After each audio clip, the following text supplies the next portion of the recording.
Hi, my name is Jasmine Vera. I am a worship leader at El Santuario, a growing Spanish-speaking church in Anaheim, California. And today I want to share with you the verse of the day, which is in Philippians 2:7. It says, "Rather, he made himself nothing by taking the very..." What an amazing model of service. Jesus, being fully God, gave up his divine privileges and took the humble position of a slave. Imagine that. The King of Kings and Lord of Lords came from heaven to earth in human form and gave us the greatest example of service. When we read about Jesus' story, we can see that he led by serving others. Our human nature usually wants to call out for attention. We want to be served, not the other way around. And if we do serve others, we tend to wonder if we're going to get anything in return, or we expect to get something in return. In our workplace, if an opportunity comes for us to do something other than what we usually do, sometimes we think or we say stuff like, "This is not part of my job description." And so we let go of an opportunity not just to serve, but to learn, grow, and expand. My friends, let's not let position, skills, or our status get in the way of us serving others with excellence and with love. If Jesus humbled himself and became a slave for our sake, what is stopping us from following this example? I encourage you today to take the time and do an act of service. Whether that means serving in your community, serving in your church, running the extra mile at work, whether that means serving your family member, your neighbor, a friend, or even a stranger, take the time to do an act of service. Trust me, there will always be someone that's in need and will benefit from our acts of service.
Then the soldiers of the governor took Jesus into the common hall, and gathered unto him the whole band of soldiers, and they stripped him, and put on him a scarlet robe.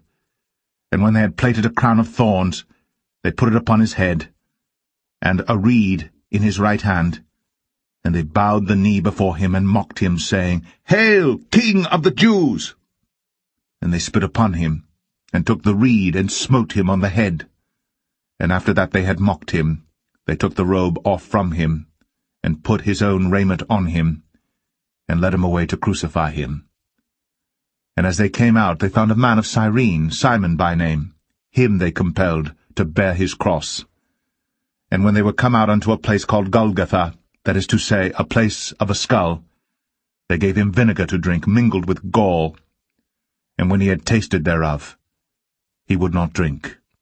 And they crucified him, and parted his garments, casting lots, that it might be fulfilled which was spoken by the prophet, They parted my garments among them, and upon my vesture did they cast lots.